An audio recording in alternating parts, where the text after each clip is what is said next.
Hola, ¿qué tal amigos? Nuevamente nos encontramos para seguir compartiendo este tiempo, este espacio de reflexión basado en la palabra de Dios.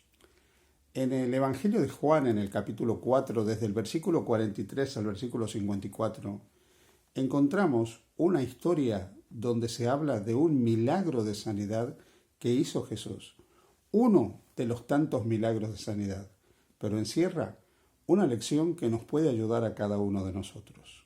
La Biblia dice: 2 días después salió de allí y se fue a Galilea, porque Jesús mismo dio testimonio de que el profeta no tenía honra en su propia tierra. Cuando vino a Galilea, los galileos le recibieron, habiendo visto todas las cosas que había hecho en Jerusalén en la fiesta, porque también ellos habían ido a la fiesta. Vino pues Jesús otra vez a Caná de Galilea, donde había convertido el agua en vino. Y había en Capernaum un oficial de rey cuyo hijo estaba enfermo. Este, cuando oyó hablar de Jesús y que había llegado de Judea a Galilea, vino a él y le rogó que descendiese y sanase a su hijo que estaba a punto de morir. Entonces Jesús les dijo: si no viereis señales y prodigios, no creeréis. El oficial del rey le dijo: Señor, desciende antes que mi hijo muera. Jesús le dijo: ve, tu hijo vive. Y el hombre creyó la palabra que Jesús le dijo y se fue. Cuando ya él descendía, sus siervos salieron a recibirle y le dieron nuevas diciendo: tu hijo vive. Entonces él les preguntó: ¿a qué hora había comenzado a estar mejor?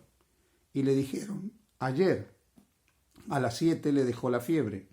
El padre entonces entendió que aquella era la hora en que Jesús le había dicho: tu hijo vive, y creyó él con toda su casa. Esta segunda señal hizo Jesús cuando fue de Judea a Galilea. Entre Capernaum y Caná de Galilea existen unos 23 o 24 kilómetros. Jesús nuevamente fue a Caná, probablemente porque en Caná de Galilea tenía parientes y tenía amigos. Ya en una oportunidad contamos cómo en las bodas de Caná él estaba asistiendo a una festividad donde probablemente era parte de la familia. Esto se deduce de la función de María, que le pide a él que solucione un problema que estaban teniendo los de la boda cuando se les acaba los insumos para la boda.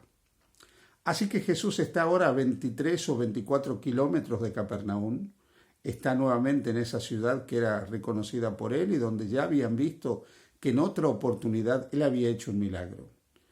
Y de pronto, un militar, un general, se acerca para pedir que él haga un milagro de sanidad. Su hijo estaba enfermo y le pide que por favor sane a su hijo. Los padres siempre estamos preocupados por nuestros hijos. De hecho, cuando nuestros hijos se enferman o tienen algún problema, gustosamente entregaríamos nuestra vida para que ellos no padecieran.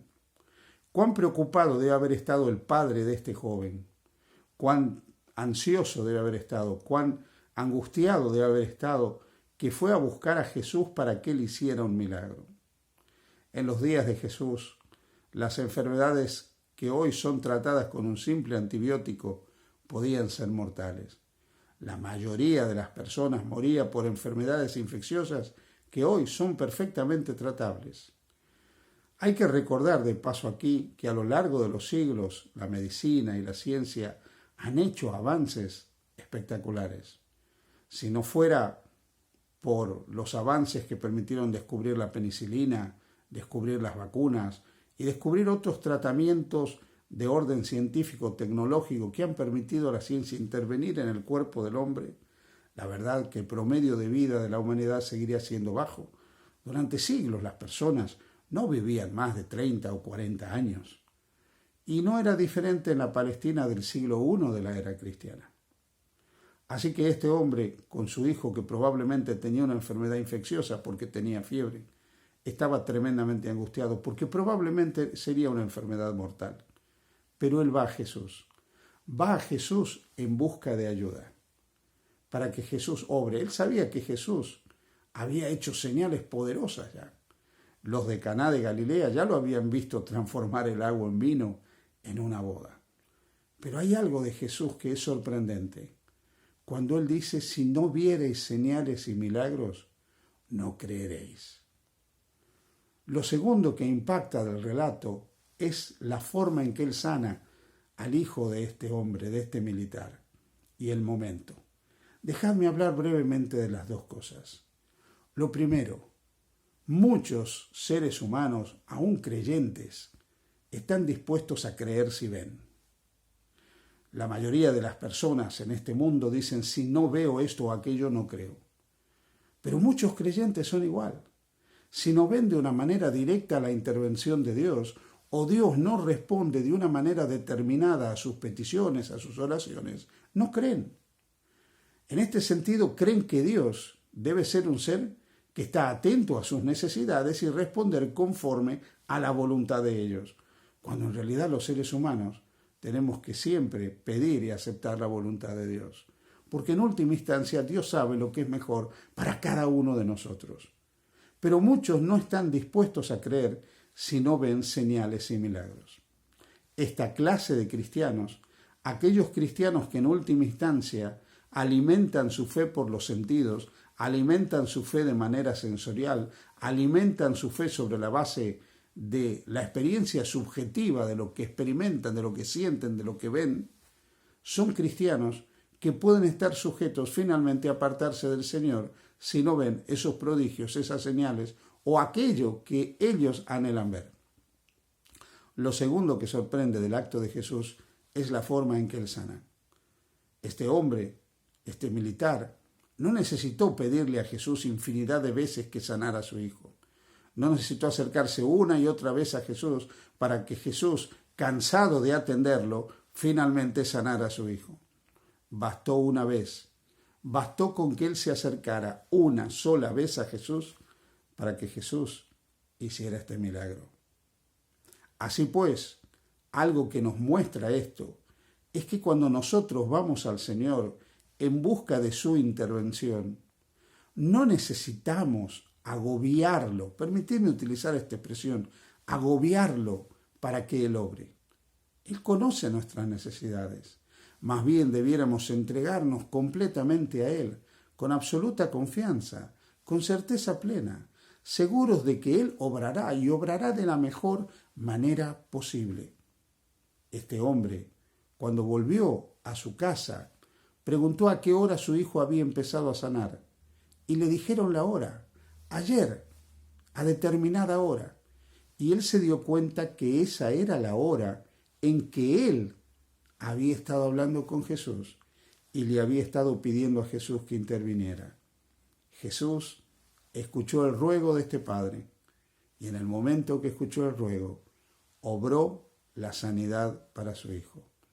De la misma forma, Dios escucha nuestras palabras, Dios escucha nuestras oraciones y cuando nosotros nos acercamos a Él, en el mismo momento que estamos pidiendo, en el mismo momento que estamos orando, Dios ya está interviniendo para dar respuesta a nuestra oración. Lo que ocurre es que Dios sabe mejor que cada uno de nosotros lo que realmente nos conviene. Y es aquí donde nosotros, los hijos de Dios, tenemos que hacer un ejercicio de fe y aceptar que el conocimiento de Dios y el cumplimiento de su voluntad es lo mejor para cada uno de nosotros. Pero no creamos de ninguna manera que tenemos que insistir a Dios para que de alguna manera Él nos atienda. Él nos ama y no necesita que nosotros nos aferremos a Él con una insistencia que pretenda torcer su voluntad. Esto no es necesario. Sí es bueno orar sin cesar. Sí es bueno acercarnos a Dios constantemente. No tanto para pedir que Él obre lo que nosotros queremos, como para pedir que su voluntad se cumpla en nuestras vidas y que nosotros podamos aceptar plenamente su voluntad. La oración no debe ser un pulso hecho a Dios. La oración debe ser la entrega de un alma a la voluntad divina. El texto nos muestra que en el mismo momento que nosotros creemos y entregamos nuestra confianza a la voluntad del Señor, Él ya está obrando la respuesta, no que quizás nosotros queremos, pero sí la que nosotros necesitamos. En este caso, la respuesta fue favorable y el hijo del militar se sanó. Hubo un milagro, hubo una señal, hubo un prodigio. Pero si no hubiera sido así, ¿qué hubiera pasado? La pregunta es, si en tu vida y en la mía, cuando nosotros pedimos, la señal y el prodigio no se produce, ¿dejaremos de creer? ¿O a pesar de eso, mantendremos la fe y una confianza plena en que nuestro amante Dios sabe lo que es mejor para cada uno de nosotros? Pon tu confianza en Dios, que Él tiene el auténtico cuidado de tu vida. Dios te bendiga. Feliz día junto a Jesús.